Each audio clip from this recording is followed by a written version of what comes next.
Alhamdulillah, kita panjatkan rasa syukur kehadirat Allah Subhanahu wa taala yang senantiasa memberikan nikmat sehat walafiatnya kepada kita semua.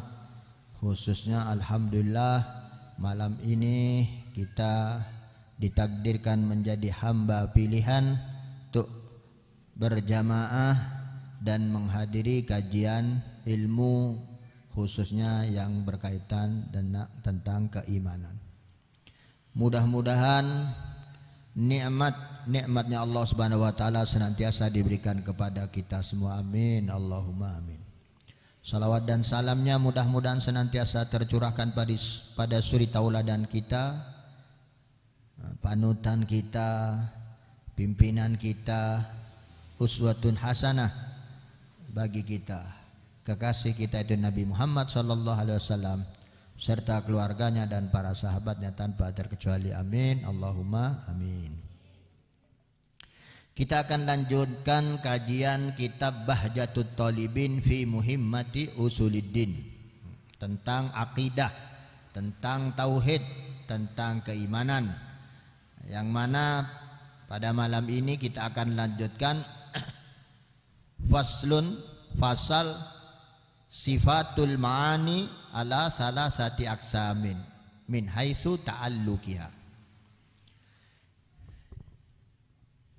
Kita akan membahas sifat-sifatnya Allah yang bersifat sifat ma'ani, yang kita sudah panjang lebar sebelumnya membahas sifat-sifat Allah, yaitu sifat ma'ani adalah sifat yang nisbatkan atas kewujudan Allah Subhanahu wa ta'ala, yang mana sifat ma'ani itu untuk melengkapi kesempurnaan Allah Subhanahu wa ta'ala, yaitu sifat as-sam'u wal basaru wal kalam, pendengaran, penglihatan, ya, jadi mendengar, melihat dan berbicara.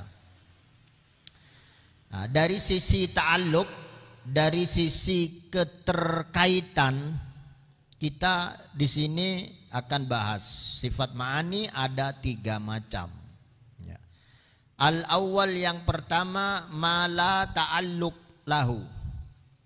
Pertama adalah sifat ma'ani yang tidak ada keterkaitannya, tidak ada ketergantungannya. Wa huwa al-hayatu, yaitu sifat hidup. Allah memiliki sifat maha hidup. Wahia sifatun tusahhihu liman qamat bihi ayat tasifa bil idrak.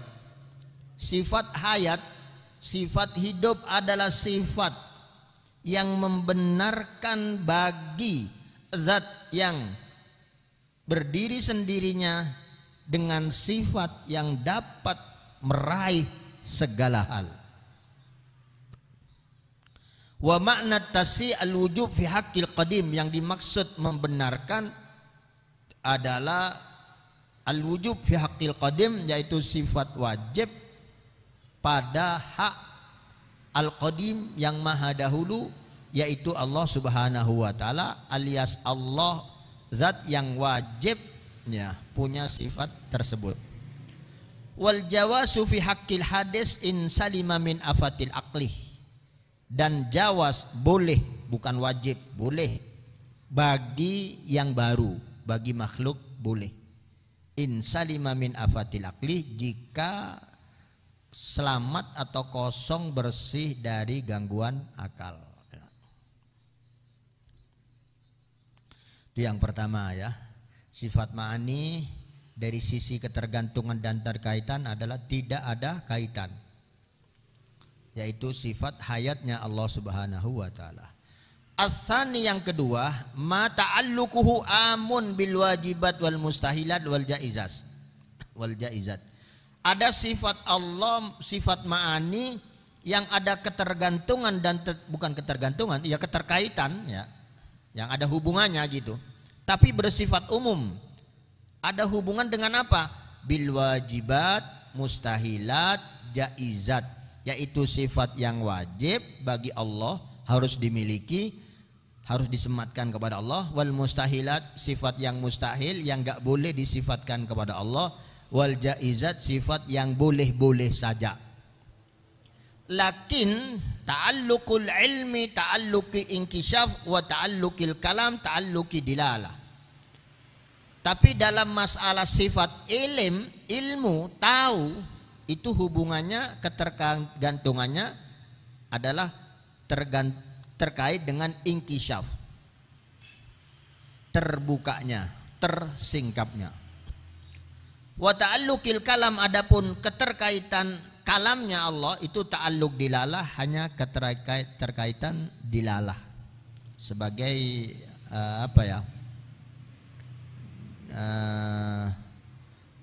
penggunaan sarana untuk menjadi dalil, sesuatu yang menunjukkan. Itu yang kedua, ada ta'alluqnya ya. Sifat ma'ani ada ta'alluqnya. Ta'alluqnya dengan yang wajib, mustahil dan jaiz. Asalis yang ketiga, ma bainahu nisbah umum wa khusus min wajhin, yaitu ada yang bernisbat secara umum dan khusus dari satu sisi. Maksudnya ada sifat ma'aninya Allah yang ada nisbat pada umum dan nisbat pada khusus dari satu sisi, yaitu wahwa as-sam'u wal basaru wal qudratu wal iradatu. Apa saja sifat itu? Yaitu pendengaran, penglihatan, kemampuan, kemauan. Empat hal ini ada kalanya umum, ada kalanya khusus dari satu sisi. Ya, kalau ilm dan kalam tadi itu ada sifat mani yang ada hubungannya dengan wajibat, mustahilat dan jaizatnya. Jawaz, sifat jawaz, jaiz ya, mustahil, wajib. Kalau yang nggak ada hubungan tadi itu hayat, hidupnya. Fayat sami hadil arba'a fil mumkinil mawjud. Empat sifat, yaitu sama, basar, kudrah, iradah, mendengar, pendengaran, penglihatan, kemampuan dan kemauan, itu berkumpul di satu hal yang mungkin adanya. Yang mungkin ada itu bisa punya sifat empat tadi.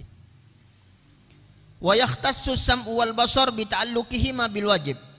Secara khusus tadi kan ada yang umum, ada yang khusus. Yang khusus adalah pendengaran dan penglihatan, itu ada keterhubungan dengan yang wajib. Maksudnya sifat wajib ya. Wa tukhtassal qudrah wal irada bil mumkin ladzi alima Allah annahu la yujad. Kalau mendengar, Allah punya sifat mendengar, Allah punya sifat melihat. Ini keterkaitannya dengan apa? Dengan apa saja yang wajib. Tapi kalau kudrah, maha kuasa, dan irada, kemauan, itu berhubungan dengan sesuatu yang Allah ketahui bahwa itu tidak ada. Contoh, kawaladil akim, seperti orang yang mandul bisa punya anak. Itu menggunakan sifat apa? Yaitu sifat kudrah dan iradah. Bila Allah berkemauan, maka Allah punya kemampuan. Walaupun katanya dokter ini mandul, tapi bisa saja punya anak. Jangankan cuman mandul, nggak punya suami, Sayyidah Maryam bisa punya anak, Nabi Isa. Tidak pernah berhubungan dengan orang laki sama sekali. Nabi Adam nggak punya ayah, nggak punya ibu, nggak pakai dilahirkan, tapi berbentuk manusia ya seperti kita. Itu Nabi Adam manusia yang pertama. Nah, ini berhubungannya adalah dengan sifat Allah yang khusus, yaitu kudrah dan iradah. Wa imani Abi Lahab, juga imannya Abi Lahab. Andai kata Allah punya iradah, maka Allah juga bisa membuat Abi Lahab itu mukmin. Tapi kalau Allah tidak berkehendak, ya sudah. Ya. Allah itu bisa membuat semua orang beriman kepada Allah.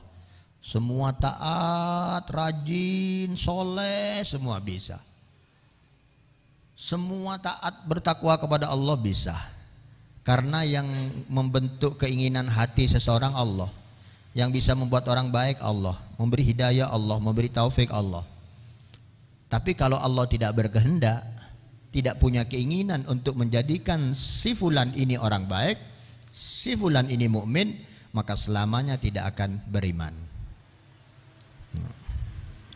Binaan ala ta'alluqi bihi nadron ila aslihi fil azal. Semua itu berdasarkan keterkaitannya menurut sumber aslinya di azal. Azal itu sesuatu yang awal tidak ada awalannya, yaitu takdirnya, ketentuannya Allah Subhanahu wa ta'ala. Itu macam yang ketiga. Wakila, dan dikatakan la tata'allaqani bihi nadron ila jiryani ilmillah annahu la yakun. Ada yang mengatakan iradahnya dan kudrohnya Allah itu tidak ada keterkaitan dengan dasar-dasar berlakunya ilmu Allah bahwa itu tidak terjadi. Maksudnya terjadi tidaknya itu enggak ada maksudnya sifat iradah dan kudrohnya Allah itu enggak harus sesuatu yang harus ada. Ya, maksudnya yang enggak pernah ada pun Allah bisa mengadakan kalau memang Allah berkehendak gitu ya. Faidah, sebagai faidah tambahan, ma'anna ta'alluq talabu as-sifah amron zaidan ala qiyamih bidat. Yang dimaksud ta'alluq tadi ya, ada sifat yang berta'alluq, ada sifat yang tidak berta'alluq. Itu adalah tuntutan suatu sifat pada suatu hal sebagai tambahan atas berlakunya sifat atau zat tersebut. Wakila nisbah bainal muta'alliq wal muta'allaq bihi. Ada juga yang mengatakan yang dimaksud ta'alluq di situ adalah suatu penisbatan antara yang menghubungkan dengan yang dihubungkan, ya, antara sifat dengan yang disifati. Minan nisabil idofiyah, berupa nisbat-nisbat yang disandarkan, allati yadrukuha dzihn, yang bisa ditangkap oleh otak, oleh perasaan. Wala wujudalaha fil kharid, tapi enggak ada wujudnya. Maksudnya ada sesuatu yang enggak bisa dilihat, enggak bisa diraba, alias tidak ada. Tapi di akal bisa ada, bisa ditangkap. Ya, beberapa hal sudah diterangkan di depan. Jadi yang dimaksud ta'alluq sini sifat-sifat Allah tadi yang ada hubungannya, yang ada hubungan tadi yang nomor 3 ya, nomor 3. Yang lainnya itu kan yang ada hubungannya dengan khusus dan umum, yaitu iradah dan kudroh sama kudroh dan iradah itu ada hubungannya dengan apa yang sudah dengan sesuatu yang tidak mungkin terjadi tetapi oleh Allah bisa dijadikan. Dan semua itu tidak harus ada, ya. Karena kadang-kadang kita bisa menangkap sesuatu yang ada dalam pikiran kita tapi tidak bisa kita lihat. Ya, ada rasa kadang-kadang di dalam hati, tapi kalau untuk ditunjukkan seperti apa? Orang punya cinta, coba lihat cinta itu seperti apa. Orang punya pemikiran, kecerdasan umpamanya. Seperti apa sih itu otaknya? Kalau otaknya kan sama saja. Tapi ada sesuatu yang bisa digambarkan oleh orang itu walaupun tidak terwujud. Nah, di sini sifat-sifat Allah itu kalau kita kembalikan kepada sifat Allah, ya ada hal-hal yang memang sangat luar biasa yang kita tidak bisa menjangkaunya. Tapi tidak boleh tidak, ya kita harus menerimanya dan meyakininya. Jadi seperti sifat-sifat khusus tadi, seperti sama basor ya, sama basor dan iradah, kudroh ya. Nah, itu semua harus disematkan kepada Allah Subhanahu wa taala walaupun tidak sama dengan manusia. Manusia bisa mendengar melihat, Allah juga mendengar melihat, tapi tidak sama. Karena pendengaran dan penglihatan Allah Subhanahu wa taala enggak terbatas, ya. Apalagi maha kuasa dan maha kemauan, yaitu kudroh dan iradah, ini ya sangat luar biasa karena bisa mengadakan yang tidak ada. Kalau kita ini kan hanya merangkai yang sudah ada. Tambih peringatan. Qala Sayyiduna Imam Abdullah bin Muhsin Al-Attas nafa'anallahu bih. Al-Quran kalamullah qadimun wa laisa yusafu bisautin wala harfin. Quran itu adalah kalamnya Allah. Jadi Allah punya sifat kalam, ya. Sama basor kalam. Al-Quran itu kalau kita mau belajar ilmu usul fikih, ilmu ulumul Quran, ilmu Al-Quran, ilmu tafsir, ya, dan ilmu-ilmu inti lainnya, maka di sana akan kita dapatkan bahwa Al-Quran itu adalah kalamullah. Ya. Injil, Taurat, Zabur kalamullah. Tapi bahasanya beda. Ya. Al-Quran kalamullah. Al-Quran adalah kalamullah. Kata Al-Imam Al-Habib Abdullah bin Muhsin Al-Attas, beliau mengatakan Al-Quran kalamnya Allah qadimun. Kalam yang qadim, yang memang dari dulu sudah ada, yang tidak ada permulaannya, ya. Walaisa yusafu bisautin wala harfin, tapi kalamnya Allah nggak bisa dibuat ciri atau dibuat ciri khas atau disifati dengan suara dan huruf. Nah, ini bedanya. Kalamnya Allah yang sebenarnya nggak bisa kita buat keterangan bentuk suara dan hurufnya. Kalau bahasa kita, ya bahasa Arab, Madura, Jawa, semua bahasanya manusia, itu ada hurufnya bisa ditulis, ada bentuknya, bahkan ada tempat keluarnya huruf makhraj dari lisan, dari lidah, dari mulut, ya. Ada bentuk-bentuk hurufnya ada. Tapi kalamnya Allah enggak ada suara, enggak ada huruf. Wa innama huwa ma'ani qaima bidati, melainkan hanya ma'ani, maknawi, abstrak yang tidak bisa kita lihat. Qaima bidati, yang berdiri dengan sendirinya dengan zatnya Allah Subhanahu wa taala. Fa huwa qadimun, yang maha qadim. Jadi aslinya kalamnya Allah itu, Al-Quran memang kalamullah. Jadi Al-Quran itu bahasa, makna, lafaz itu dari Allah Subhanahu wa taala, bukan karangan atau dirubah, diterjemah oleh Nabi Muhammad SAW dan para sahabatnya, bukan. Tapi malaikat Jibril memang menyampaikan begitu.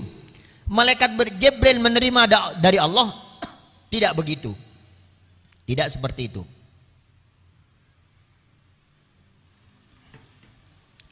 Malaikat Jibril diberi kemampuan oleh Allah Subhanahu wa taala supaya menyampaikan kalamnya Allah, firman-Nya Allah dengan apa yang sesuai kemampuan telinganya Rasulullah Shallallahu Alaihi Wasallam dan telinga kita semua. Jadi begitu disampaikan oleh malaikat Jibril, yaitu sudah berbunyi di Al-Quran itu. Ya kalau surat Fatihah ya Bismillahirrahmanirrahim, Alhamdulillah Rabbil Alamin, seperti itu sudah tulisan bahasanya. Ya. Terus alif lam mim dzalikal kitabul la raiba fi, dan seterusnya. Itu yang dari malaikat Jibril kepada Rasulullah SAW, dan Rasulullah tidak menambahi, tidak mengurangi. Tapi kalau kalamnya Allah yang sebenarnya, ma'ani, kita nggak tahu karena tidak sama dengan makhluk. Kalau sama dengan suara bahasa kita nanti kan sama, padahal Allah tidak sama. Semua sifat Allah tidak sama dengan makhluk. Jadi kalamnya Allah yang tanpa suara, tanpa huruf tadi adalah ma'ani yang berdiri dengan zatnya Allah SWT, yang ada dengan zatnya Allah SWT, yang qadimun. Sedangkan al-huruf al-mu'addiyah li ma'anihi hadithah. Adapun huruf yang mewakili untuk menyuarakan kalam yang bersifat ma'ani itu hadithah baru. Wa kadzalikal aswatu, begitu suara. Jadi itu hal yang baru diadakan oleh Allah, diberi kemampuan malaikat Jibril menyampaikan berbentuk suara dan huruf. Jadi diterjemah, dialih bahasa gitu. Wa innama, untuk mempermudah. Wa innama lamma kana al mukhatabuna bihi adsam lam yafham illa bil adsam wa hiya al huruf. Karena apa? Karena yang mendapatkan firman-Nya Allah Subhanahu wa taala itu disebut mukhatab. Makhluk yang mendapatkan seruan dan panggilan Allah Subhanahu wa taala. Makhluk yang diajak bicara, yang disampaikan ayat, yang disampaikan nasihat, yang disampaikan ilmu dan lain sebagainya di Al-Qur'an, itu yang diajak bicara oleh Allah adalah makhluk yang ajsam, berbentuk jisim, ada bentuknya. Kayak kita nih manusia, ada jasmaniyahnya. Lam yafham, yang tidak bisa mengerti, illa bil ajsam, kecuali dengan sesuatu yang berbentuk juga, yaitu huruf. Karena telinga kita tidak bisa memahami bahasa tanpa huruf, maka dibuatlah bahasa pakai huruf supaya kita bisa faham. Karena kalau malaikat Jibril menyampaikan firman Allah aslinya terus kita nggak paham, kan nggak bisa ngambil manfaat dari Al-Quran. Nah, dari itu dirubahlah. Fala ya'riful ma'nal qa'im bidatihi ta'ala illa bil huruf. Karena manusia itu tidak akan mengerti maknawiyah dari kalamnya Allah yang berdiri dengan zat-Nya Allah atau yang sama dengan zat-Nya Allah tadi, kecuali dengan huruf. Manusia tidak akan faham kecuali dengan huruf, kecuali dengan suara yang berhuruf. Maka ditampilkanlah kalamnya Allah dengan suara yang berhuruf. Fahiya lil ma'ani al-qa'imah bidati ta'ala kal adsam lil arwah. Begitu juga hal yang lain. Ada sifat ma'ani yang memang lekat dengan zat Allah Subhanahu wa taala, tapi yang tidak, tentunya beda dengan makhluk. Kalau makhluk ada jisim, ada ruh. Manusia ini ada jasmaniyahnya, ada jisimnya, ada bendanya berupa badan yang terdiri dari kulit, tulang, daging. Ya. Di situ ada ruh. Wal arwahu min amrillah, sedangkan ruh itu urusannya Allah, gak ada yang tahu ruh. Wala tadharir ruh illa bil jisim, dan tidak nampak ruh itu kecuali dengan jasmaniyah. Kama la yadharul makna illa bil harfi, sebagaimana tidak nampak makna itu kecuali dengan huruf. Nah, kalamnya Allah tidak bisa nampak karena tanpa huruf, maka membutuhkan huruf. Manusia punya ruh, iya. Mana ruhnya? Gak ada. Kalau suruh pengen lihat ruh, gak bisa. Tapi otak kita percaya, gak ada ruh, percaya. Menerimanya, menerima ada ruh. Tapi ruh ini gak bisa kecuali ada badannya, ada tempat yang untuk nempel, maka dibentuklah badan. Sehingga badan ini penampakan dari ruh. Begitu juga huruf itu hanya mewakili makna kalamnya Allah Subhanahu wa ta'ala. Jadi kalamnya Allah itu maknawi, ya. Enggak ada huruf, enggak ada suara. Jadi jangan dianggap bahwa kalamnya Allah itu ya persis dengan Al-Quran, itu tidak. Kalau lafaz dan maknanya Al-Quran memang dari Allah Subhanahu wa ta'ala, tidak dirubah-rubah, tidak dibuat-buat oleh Nabi Muhammad maupun oleh siapapun. Tapi sekali lagi, apapun di dalam ayat Al-Quran yang berhubungan dengan Allah tidak boleh dimaknai sama dengan manusia. Contoh di Al-Quran ada wajhuhu, tidak bisa kita terjemah wajahnya.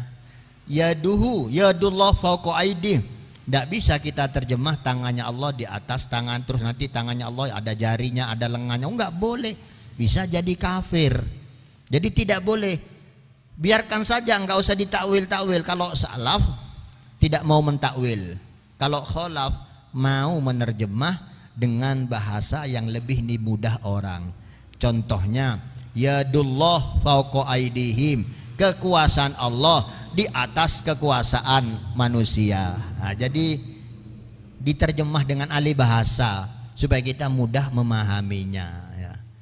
Karena ada di dunia ini manusia-manusia yang punya keyakinan yang Allah itu ya punya anggota tubuh. Buktinya itu di ayat ada yaduhu, ada wajhu, ada apa, tidak bisa, tidak boleh ya, tidak boleh. Nah, hanya saja kebetulan seperti sami'un maha mendengar, basirun maha melihat, mutakallimun maha bicara, tapi nggak sama, nggak sama. Itu cuman kebetulan bahasanya yang sama. Sam'un sin mim ainnya sama. Mendengar ya mim apa m e n d itunya saja yang sama, tapi hakikatnya tidak sama. Kita akan lanjutkan zikru ma'ani ba'di sifatillah ta'ala, akan disebutkan ma'ani dari beberapa sifat Allah Subhanahu wa taala.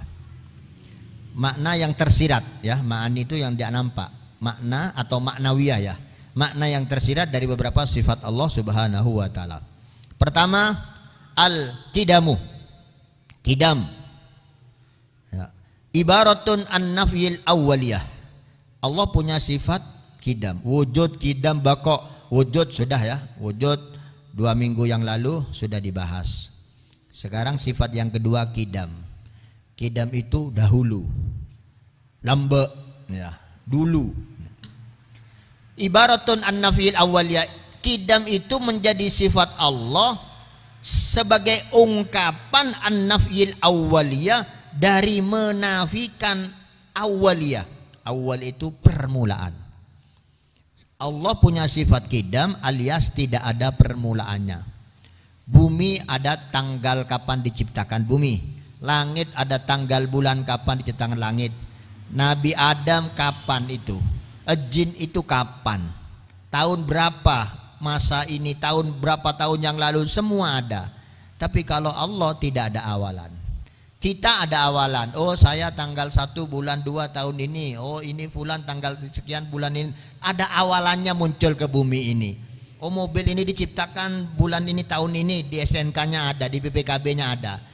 Perakitan, tahun perakitan, tahun pemakaian itu ada di SNK dan di BPKB. Walaupun sudah dipoles baru, dibalik nama, plat nomor baru, tapi kalau dilihat STNK tetap ketahuan, oh ternyata mobil tahun 70, ada awalannya.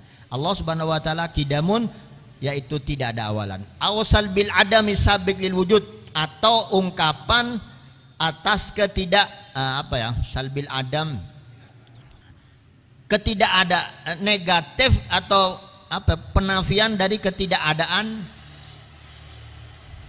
yang mendahului sifat adanya. Maksudnya nggak ada yang ngawalin lah. Pokoknya nggak ada awalannya, nggak ada permulaannya, nggak ada yang ngawalin. Sudah gitu aja sudah. Kidam itu sudah. Kemudian bako. Bako itu kekal. Kekal itu dimaksudkan adalah ibaratun an adami tanahil wujud ausal bil adam Allah lil wujud. Yaitu ungkapan atas ketidakadaan akhiran dari keberadaannya Allah. Yang makhluk ini semua pasti ada akhiran. Malaikat maut itu nanti mati juga. Jadi ada masa tenggangnya juga. Semua malaikat mati, sampai malaikat mautnya mati. Hanya Allah Subhanahu wa taala nanti. Setelah Allah sendirian kira-kira berapa 50 tahun baru Allah hidupkan malaikat satu persatu. Setelah malaikat yang punya tugas menghidupkan niup trompet, hidup apa semua. Yang pertama kalau makhluk makhluk pertama yang akan dibangkitkan dari kuburannya adalah Nabi Muhammad SAW. Jadi semua ada batasannya. Semua ciptaan di dunia ini pasti ada batasannya. Semua makhluk Allah ada batasannya. Bumi yang sudah yang sebegitu hebat dan canggihnya, ada masanya untuk hancur dan berantakan. Kalau Allah bako itu ada mutanahil wujud, enggak ada akhirannya dari keberadaannya. Maksudnya nggak ada istilah nanti tidak ada, itu tidak ada ya. Kemudian al-mukhalafah lil hawadis beda dengan makhluk.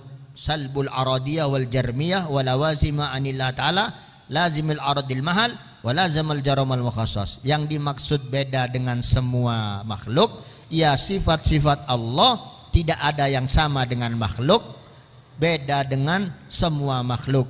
Gak bentuknya, gak modelnya, gak keterkaitan dengan tempatnya, gak keterkaitan dengan waktunya, fungsinya, jenisnya apapun beda dengan makhluk.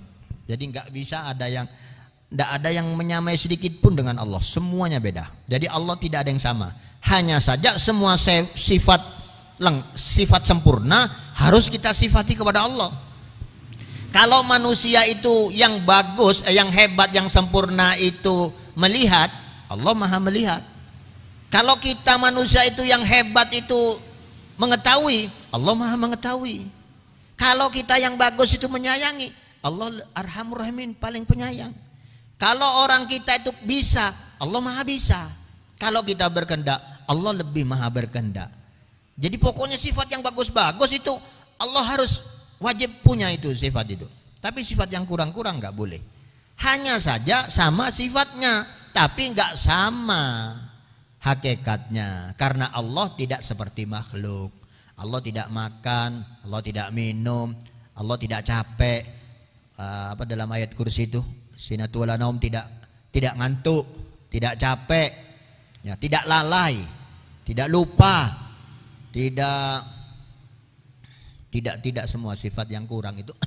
Kalau manusia lalai biasa, lupa biasa, salah biasa, itu manusia. Kalau Allah tidak ada. Jadi tidak, Allah kita perlu waktu, Allah tidak perlu waktu. Yang menciptakan waktu Allah. Kita perlu tempat, Allah tidak perlu tempat. Yang menciptakan tempat Allah, ya, begitu dan seterusnya. Itu yang disebut mukhalafah lil hawadis. Wal asya bin nisbah ilal mahal wal mukhassas ala arba aqsam nadamah ba'dhum. Banyak hal yang dinisbatkan kepada tempat dan suatu yang khusus itu ada 4 macam yang tersusun dalam nadam. Zatul muhaimini ilal mahalli la tahtaju walat mukhassisin talah amma sifatuhu fa fi mahallihi wa an sabilil iftiqari nazzihi wal jirmu yahtaju li thani dhainin amma sifatuhu falil amrayni. Zatul muhaimin ilal mahalli la tahtaju, zatnya Allah subhanahu wa ta'ala tidak butuh tempat. Wala mukhassisin ta'ala, juga tidak ada kebutuhan kepada yang mengkhususkan, yang mengadakan, yang menyiapkan, enggak butuh Allah. Amma sifatuhu fa fi mahallihi wa an sabilil iftiqari nazi. Adapun sifat Allah yang terkait dengan tempat dan kebutuhan pada apapun, nazih, bersihkan. Maksudnya Allah tidak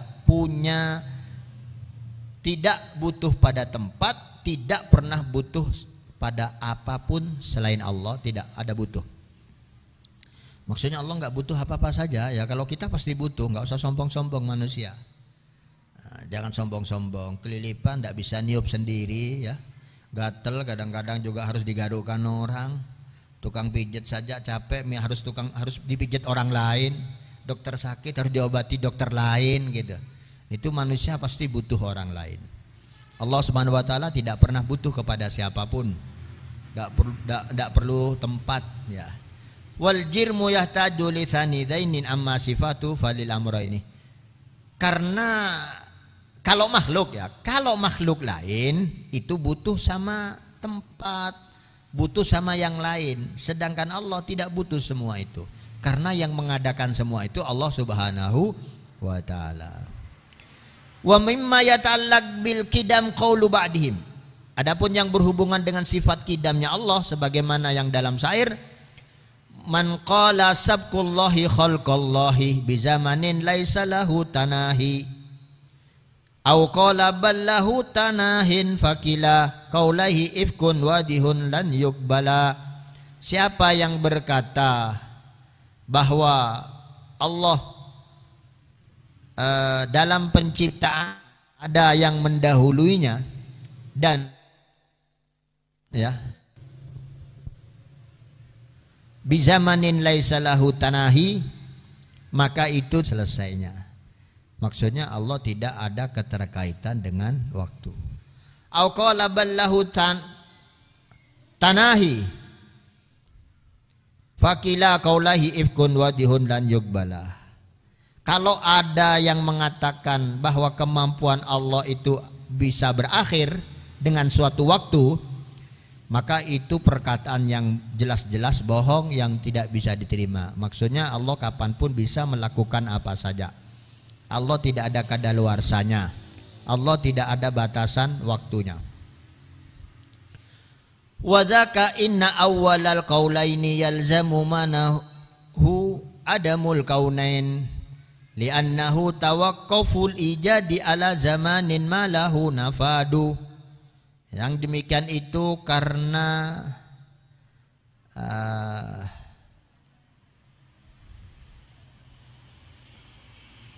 bahwa sesungguhnya salah satu pendapat mengatakan ya,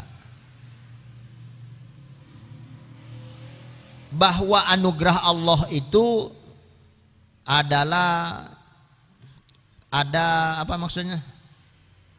Dengan keberadaan alam ya. Allah yang mengadakan alam, Allah atau alam itu akan habis begitu saja ya. Itu tidak benar. Li'annahu tawaqquful ijad ala zamanin ma lahu nafad. Karena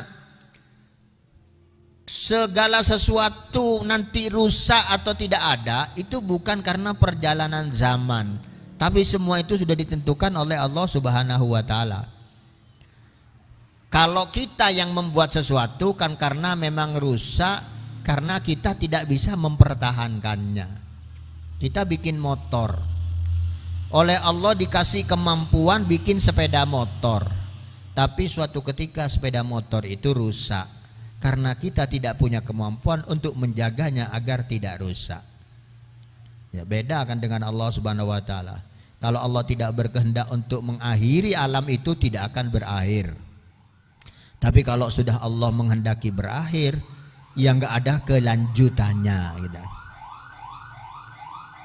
Walazimun alal maqali tsani hudutsu rabbi ma lahu min tsani fabatalal lazimu wal malzumu lakinnama ilahunal qayyumu lam yataqayyad bi zamanin aw makan id huwa khaliqul makan wa zaman. Ada juga yang mengatakan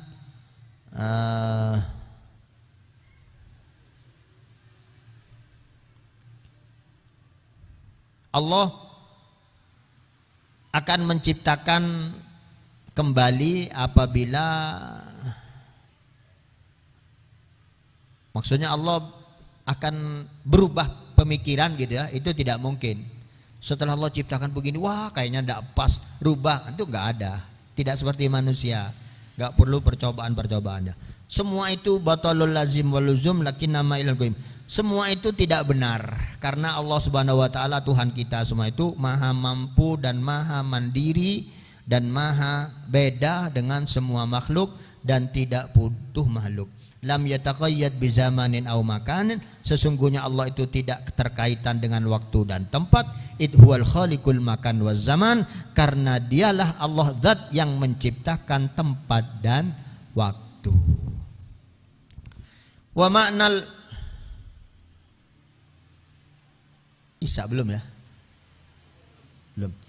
Wa ma'nal wahdaniyah fi haqqillah ta'ala, itu tadi kidam ya. Kidam itu pokoknya Allah itu sudah dulu lah, nggak ada yang lebih dulu lagi, nggak ada yang menciptakan Allah, nggak ada waktunya, nggak ada keterkaitan waktu dan tempat, itu kidam. Sekarang kita lanjutkan ma'nal wahdaniyah fi haqqillah ta'ala. Makna esa, satu tunggal.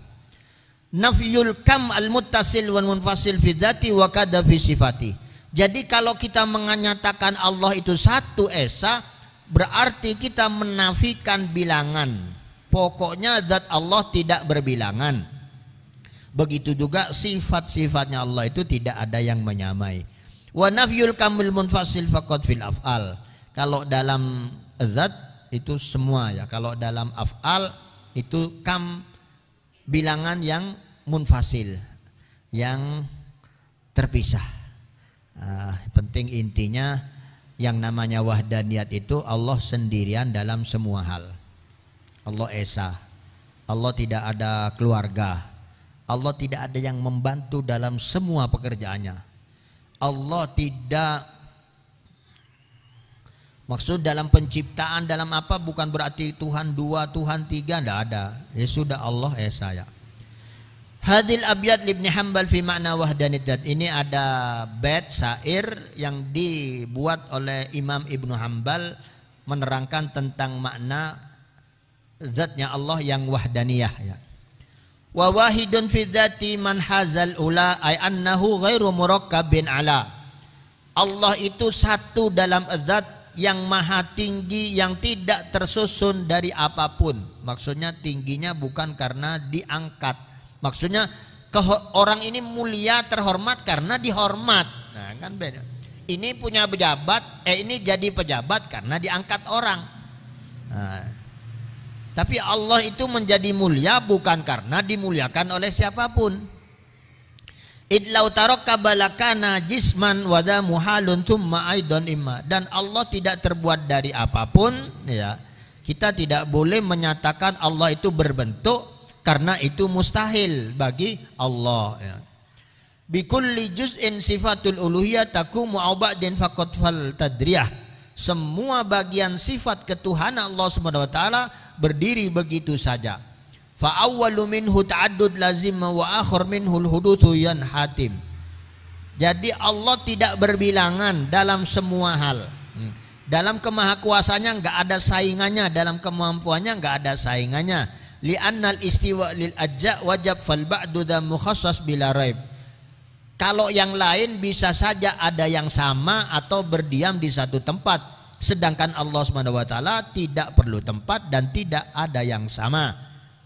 Walaisa ma'nan nafyi litarkibi andati dzal muhaiminir raqibi innal ilaha juz'un la yaqbalu tajuzzun idza kalaisa yuqalu.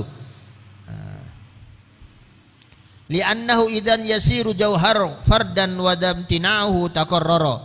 Jadi ya sebetulnya kita tidak bisa berbicara tentang zat Allah Subhanahu wa taala karena kita tidak bisa, tidak boleh menerangkan tentang tarkib zatnya Allah Subhanahu wa taala. Maksudnya gini, kalau manusia kita dari apa? Oh, kita ini dari daging, dari darah, dari tulang, dari itu ini baru tercipta ini. Kalau itu jin, oh jin itu dari dari ini. Kalau malaikat, kalau hewan ini terdiri. Semua ada tarkibnya, ada materi yang untuk membentuk. Alam ini umpamanya atau manusia alam ada 4 umpamanya api, air, udara, tanah ya. Tanah, api, air, udara. Dari 4 ini terciptanya segala sesuatu. Pasti ada unsur 4 ini. Kalau kita sudah bicara tentang Allah, nggak ada tarkib. Tidak boleh kita ya. Tapi kalau selainnya Allah ini semua atau planet-planet itu ada yang terbuat dari permata, mengandung dan lain sebagainya.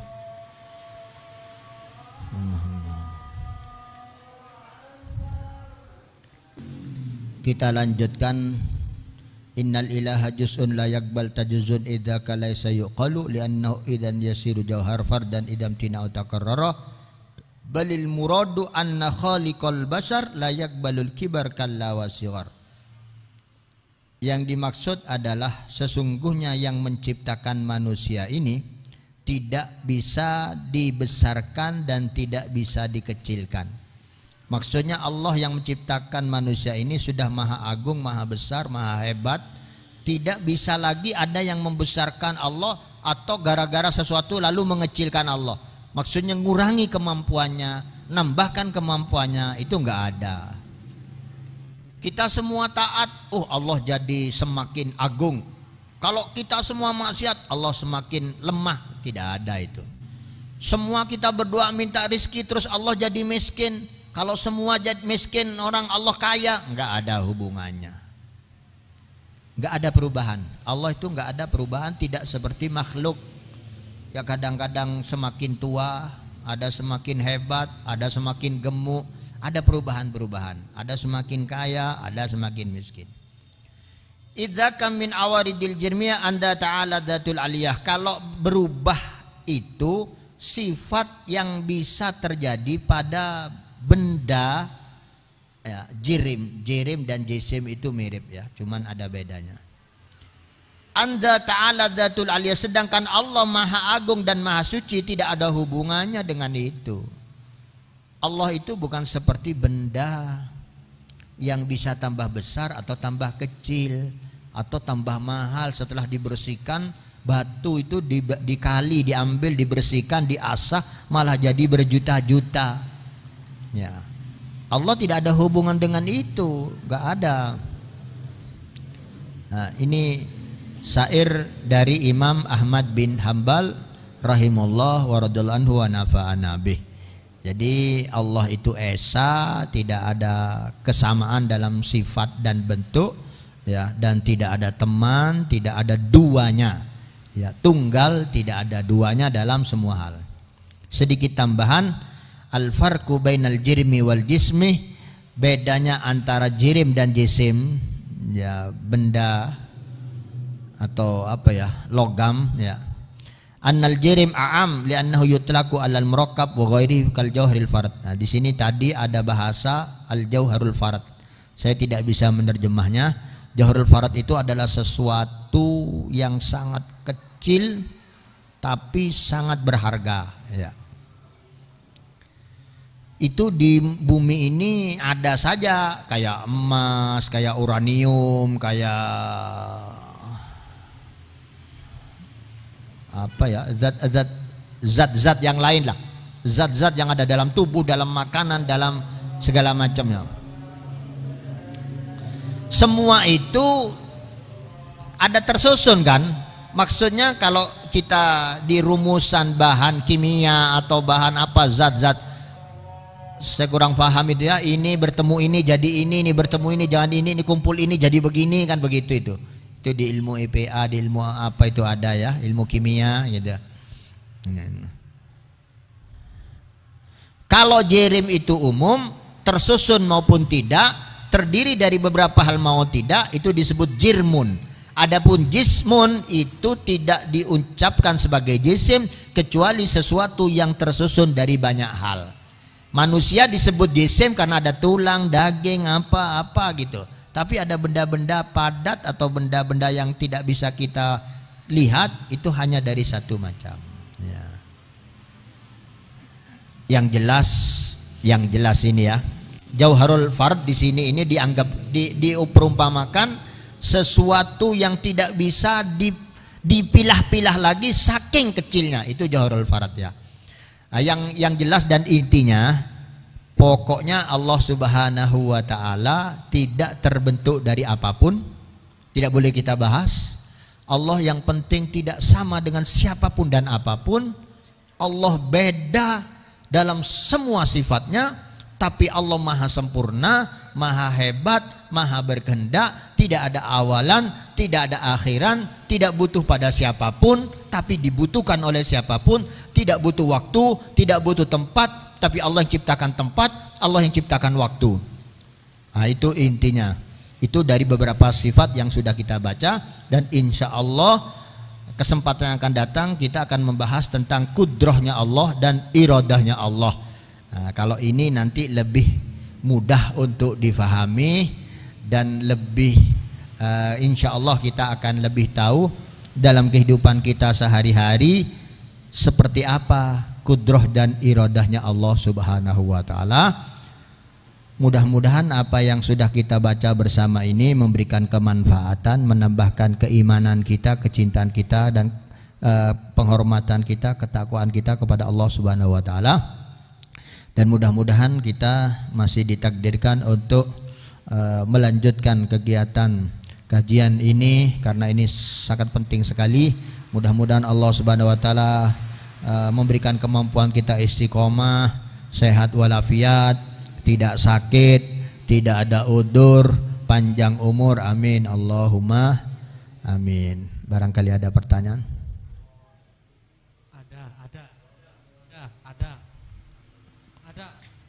Ya. Ya. Halo. Beb, ada hadis katanya umur Islam itu 1500 tahun. Jadi kalau hadis itu benar adanya, maksudnya sekarang kan sudah tahun 1443, berarti kiamat kurang 30 tahun, maksudnya begitu. Terima kasih.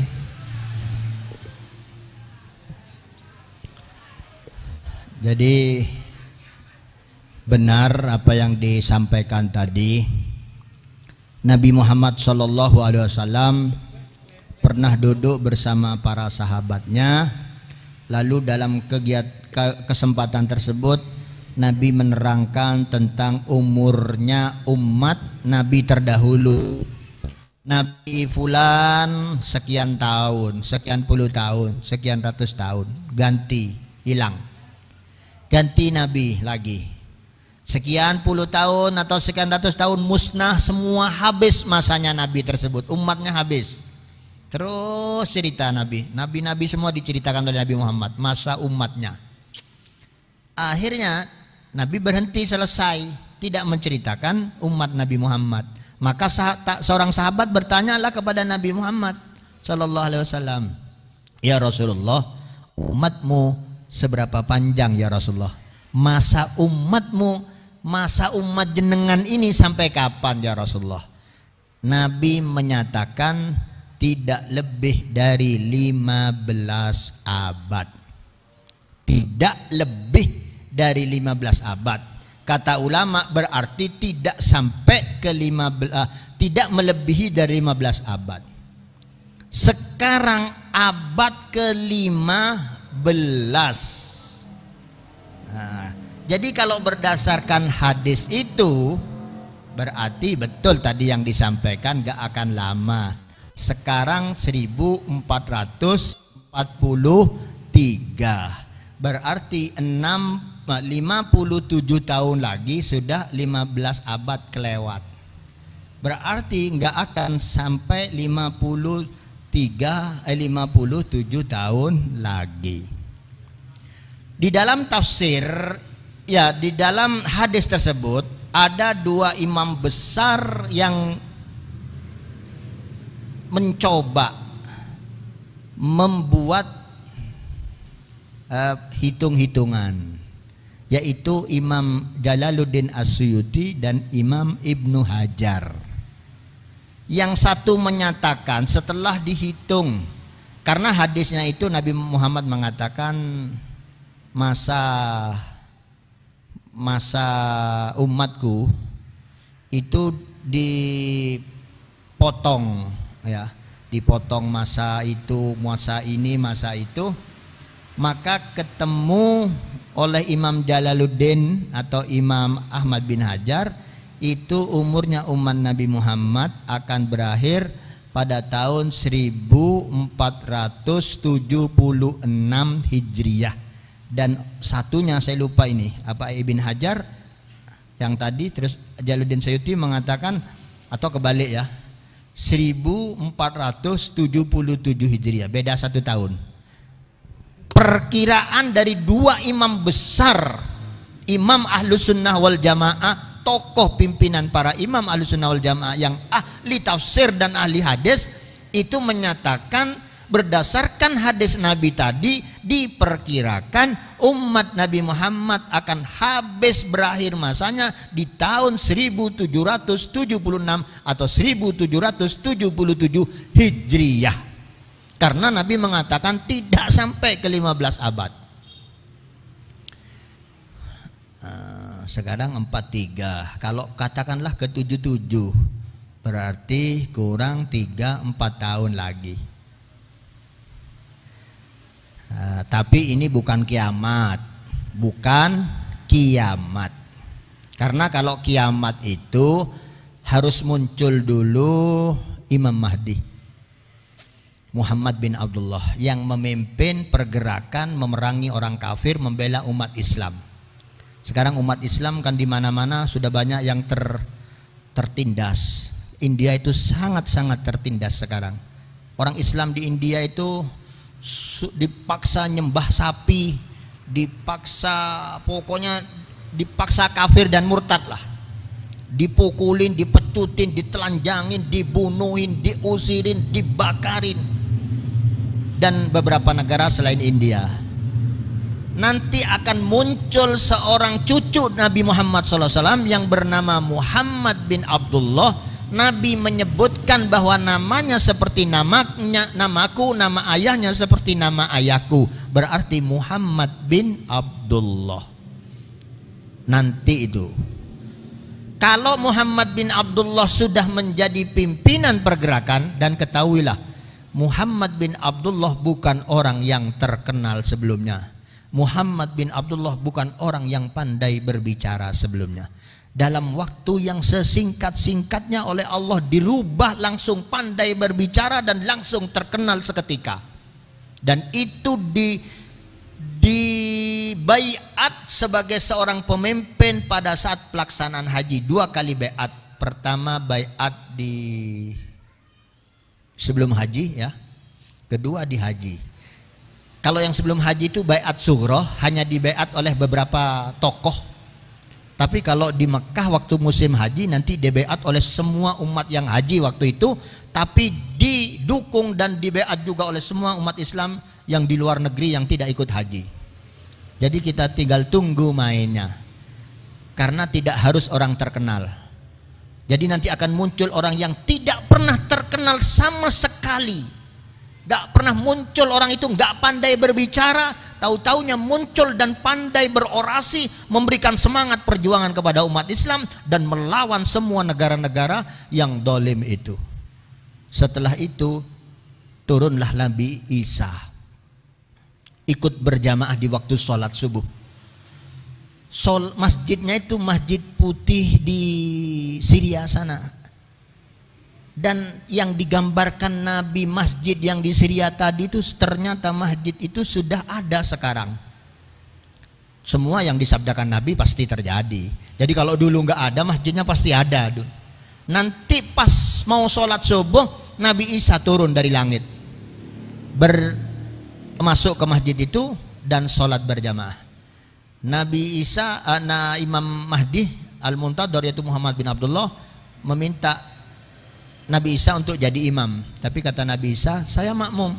Saya diturunkan oleh Allah di sini hanya untuk bermakmum dan engkau imamnya. Jadi mulai sekarang pimpinlah pergerakan. Kita semua jadi makmumnya.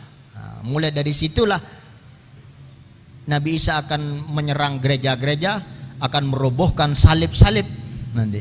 Akan mengajak untuk masuk Islam dan bersyahadat menyatakan bahwa Nabi Muhammad SAW sebagai Rasulullah. Di situ Imam Mahdi meninggal. Kemudian muncul Dajjal. Ya. Dajjal itu adalah orang yang memimpin 70.000 pasukan Yahudi. Pasukan Yahudi ini. Sekarang 70.000 pasukan itu sudah ada di Iran.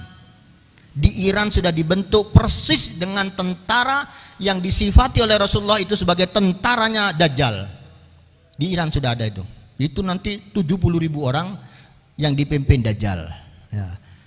Dajjal itu orangnya walim sekali, luar biasa. Dajjal itu bisa menyembuhkan semua penyakit seketika. Dajjal itu bisa menghidupkan orang mati, bisa mematikan orang hidup, menghentikan hujan, menurunkan hujan, memberhentikan semua sumber yang ada atau menyumberkan air yang tanah-tanah yang gak ada sumbernya. Semua bisa dilakukan oleh Dajjal. Atraksi luar biasa Dajjal nanti. Kuburan-kuburan didatangi, disaksikan, bangun semua. Yo bersahadat kepadaku. Jadi nanti akan banyak orang yang sudah mati dalam keadaan Islam bangun dan kafir bersahadat kepada Dajjal. Naudzubillah min dzalik. Dan yang paling banyak pengikutnya kata Rasulullah adalah perempuan. Dajjal itu hanya 40 hari bisa memurtadkan, mengkafirkan umat sedunia, manusia sedunia. Sekarang nggak repot. Kalau dulu orang bingung, masa 40 hari Dajjal bisa keliling dunia. Repot kalau dulu. Sekarang ada YouTube, ada televisi siaran langsung, ada parabola. Bisa langsung dalam sehari 2 hari sedunia dengarkan. Ya, itu. Sampai saking hebatnya Dajjal itu nanti mau masuk Madinah nggak bisa. Karena di pintu-pintu, di gang-gang semua, di jalan-jalan Madinah dijaga malaikat. Dajjal akhirnya mundur ke pegunungan. Di pegunungan situ Dajjal menghentakkan kakinya 3 kali, lalu keluarlah wanita-wanita Madinah ke Dajjal. Coba bayangkan, wanita Madinah bisa datang ke Dajjal, apalagi wanita Gondang Legi, apalagi wanita Malang, apalagi wanita Indonesia. Kalau sudah mengobati gratis langsung sehat, siapa yang gak antri? Mengobati sekarang semua rumah sakit setiap hari di mana-mana bangun rumah sakit, dokter di mana-mana. Ketahuilah itu berarti tidak berhasil menyehatkan orang. Kalau rumah sakit antri berarti sengaja memang dibuat sakit semua umat manusia ini. Dulu nggak ada rumah sakit antri. Dulu rumah sakit satu di Malang tok, Saiful Anwar. Yang lain gak ada rumah sakit yang gak mati-mati. Sekarang antri yang mau mati itu setiap hari orang. Uang di rumah sakit tuh antri sekarang. Nanti Dajjal malah nyembuhkan semua. Apa nggak antri orang? Tidak mau takluk langsung ikut Dajjal, sama naudzubillah. Dajjal nanti akan mati di pedangnya Nabi Isa. Imam Mahdi meninggal, Nabi Isa tidak meninggal. Dajjal meninggal, Nabi Isa masih kawin sampai nikah, sampai wafat, dimakamkan di makam Nabi Muhammad SAW. Setelah itu baru 50 tahun nanti kiamat.